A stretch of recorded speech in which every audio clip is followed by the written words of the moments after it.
My name is Ed Rubin. I'm an environmental and energy economist at the University of Oregon, and this paper is joint with Max Saufhammer at UC Berkeley. We're just really excited to be here and looking forward to hearing what you think about this project. So this is kind of the classic dichotomy or taxonomy that we see in statistical learning, and we just wanted to kind of place our paper amongst the conversation we've seen at this workshop or the symposium. Of course, there's a bunch of really cool stuff going on in prediction.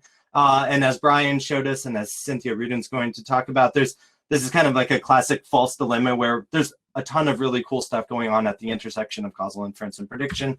But today I'm going to talk to you about kind of what I think is kind of an interesting big data application, or quote unquote big data, who knows how you define that, but specifically just thinking really using like a very large data set to think very carefully about causal inference. So to just dive into that, what we're talking about is really carefully trying to document what happens when the prices vary, just kind of like Brian just talked about. How can we really carefully identify the own price elasticity of demand for residential natural gas? And for those of you who don't know econ speak, or it's been a while since you talked about elasticities, what we're talking about is a small perturbation, just a small change in the price of residential natural gas. How do consumers respond? And we're going to do this in percentages, but the idea is the same in levels or percentages. And specifically, as you may anticipate, there's a lot of heterogeneity underlying this parameter. We could just think about, what is on average people's response when they get a price change in their natural gas bill. But what we're going to show is historically, because data sets were limited and maybe we just thought about kind of big parameters, we kind of ignored a lot of the heterogeneity. And I think that's what part of this data science and machine learning push into in environmental economics and energy economics has pushed us to think more meaningfully about heterogeneity. And so we're going to talk about two very policy relevant dimensions of heterogeneity in this setting: season and income group and their interaction. So granted, I'm a bit of a nerd, but I think there's some really interesting and exciting stuff going on in this paper, partly because it shows us a bit of an alternative application of big data, where of course we could do some really interesting learning, and somebody should do that in this context. But instead, we're just going to kind of settle with a simple linear model where we can focus in on a place where we can cleanly causally identify something. So what we're going to do is use this fairly large data set, like 600 million natural gas bills, to say, okay, we've got enough data. We can zoom in on a few areas where we can feel really confident about the causal estimates, and we're still going to have enough statistical power to think meaningfully about policy relevant heterogeneity. And then another kind of cool thing is we're studying residential natural gas consumption. It's kind of like the ignored stepchild of the energy world. Like, there's lots of stuff going on in natural gas, there's lots of stuff going on in electricity residential behavior, but the intersection of residential behavior and natural gas is often ignored. So we're kind of excited to be part of an ignored topic. And then finally, we're going to show you that there's some really interesting heterogeneity going on that's been ignored as well. And the heterogeneity is going to imply some interesting stuff for policy. And not only natural gas policy, maybe you think residential natural gas policy isn't as exciting as we do, but the policy implications extend because the features of the market that we're studying are so common to many other settings. So specifically, we'll talk about the specifics of the two natural gas utilities in California that we're studying, but the common features are that we've got a multi-tiered pricing system. Here it's 2 tiers, so it's very simple. You're consuming on your first tier price until you exceed your allowance, and then you jump up to your second tier. So kind of standard in the utility setting. And then we've got seasonal changes in this allowance, this cutoff. So in the summer months, you get very little allowance because the utility commission doesn't think you need a lot of natural gas in the summer. And in the winter, they expand that because they think you need to heat, and they expand that cutoff actually both by season and by where you live, because some places need more heating than others. And then finally, we've got a group of consumers whose prices are subsidized via California's CARE program. So the setting is very similar to a lot of other settings, even though it's residential natural gas in kind of Central and Southern California. So the motivation here, kind of the motivating example, is that utilities and public utility commissions and governments are all levying taxes and adding fees throughout the year. And they do this in a way that's pretty independent of seasonality. However, the pricing structure, as we've just talked about, already reflects seasonality. So our question is kind of like, why don't we recover these fixed costs, like the infrastructure costs and the municipal taxes, in a way that actually takes into mind the seasonality that's going on in the background, right? So we've already got the allowances and the prices reflecting seasonality. We're just ignoring it when we think about infrastructure cost and municipal fees, et cetera. So just to fix ideas, in case, you know, like you're like me, where pictures are a lot more meaningful than words, here's the two-tiered system. We've got the first tier consumption until you get to about 60 therms. The x-axis is the number of therms consumed in a bill. And then you see a big jump up, well, you know, like a 30-cent jump up to about $1.40 or $1.30, where the person's now consuming on their second tier price. And you see these, here we've got on the y-axis your allowance, and you see that in the winter months you have a much larger allowance, like 4 times larger than in the summer months. Okay, and then this is what I'm talking about. So when I talk about we're recovering a lot of the fixed costs, the cost of the subsidy program in dark gray, and the cost of transportation, basically the fixed infrastructure costs in light gray, are both being recovered volumetrically, which economists will complain about anyway, but they're both being recovered volumetrically, sort of ignoring seasonality. So we could shift how we recover a lot of these and the other taxes that are just tacked on, but we're not. We've just every month we're kind of keeping this standard. We're always going to recover about, you know, 50% of the base rate is to these fixed costs. So to make this really clear, we're asking, why are we doing this independent of season? Why are we recovering infrastructure costs and taxes independent of season if we know there's a lot of seasonality? And specifically, because we're talking about price elasticities, we're positing, and then we're going to show you, that consumers are differentially responsive to price throughout the year. So when they're heating a lot and their bills are really high, and maybe like the holidays are coming up because it's all happening in the winter, then they're going to be really price sensitive. They're more budget constrained, they're using more heating, and they become more responsive to price. And so if you add a tax in that price responsive season, it is distorting the consumer's response more than if you added the same tax in the summer. So we're going to argue that we should probably be shifting some of our fixed, you know, our infrastructure costs and our municipal costs from the winter months, where people are really sensitive and already have really high heating bills and gas, to the summer months where they have low bills, so it would smooth their bills, and it would also create less of a distortion in the market. And if you're thinking, well, you know, maybe this is good for climate change because we're actually incentivizing people to use less gas. Well, one, you should probably just have a carbon tax for that. And two, what's going to happen if you do it this way is that this is exacerbated for the most price sensitive consumers. So that's most likely the poor in their heating months. So the people that are bearing the biggest cost of this inefficient program are going to be the people who are most price sensitive, the poor in the winter. And the reason we kind of like this is that it's likely applicable in a lot of contexts. So kind of the classic utility context, like gas and electricity and water, but a bunch of other contexts as well, like swimming pools and transportation.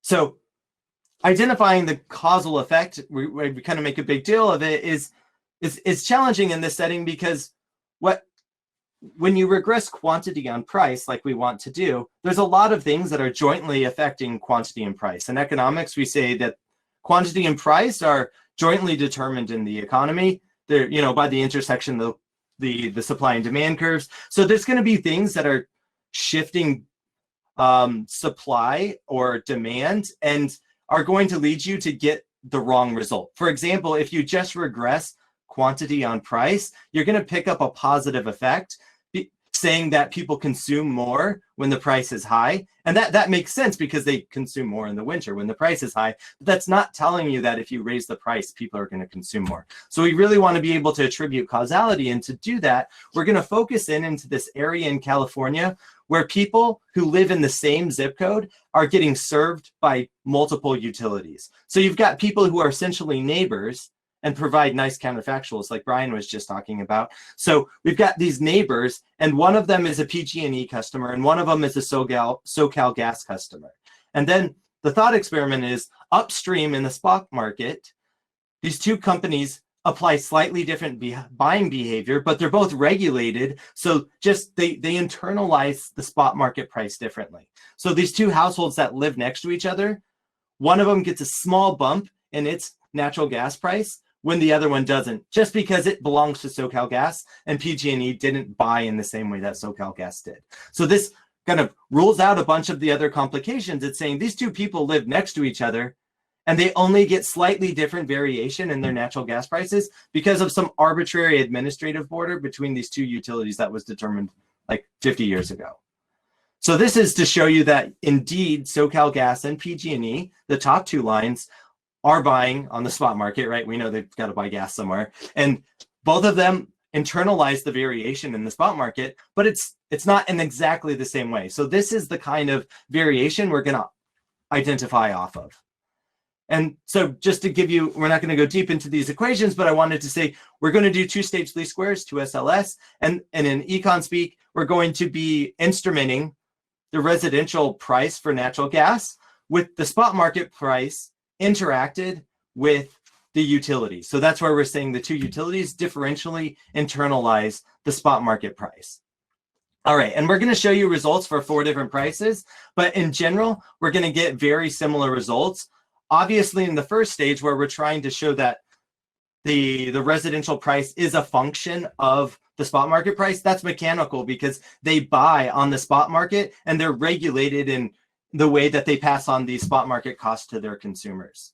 So in the second stage is where we pick up our elasticity and we see a pretty consistent minus 0.2. So if we look at the marginal price, so tier 1 and then tier 2, we get about minus 0.21, saying that if the price increased by 100%, then consumers would pull back their consumption by about 21%. If we look at the average price, which some people, say it's important, but in this case, average and marginal are very similar because they're only 2 tiers, we get about a 23% reduction.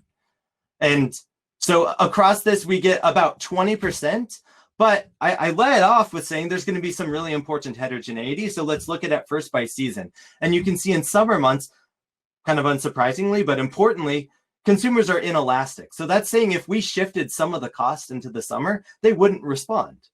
Whereas in the winter, they're much more elastic than we would have guessed from that last table. So it's saying they're twice as responsive to price as we would have anticipated if we didn't try to decompose this elasticity into summer and winter months.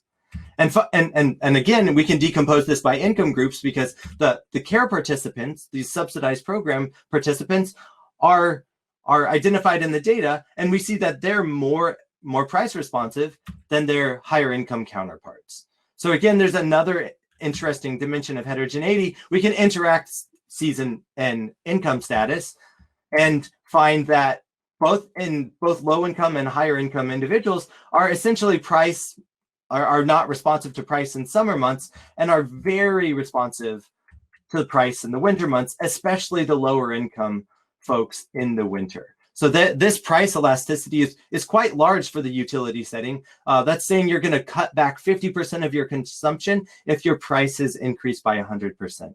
And that's quite a lot, especially in a heating month for low-income folks.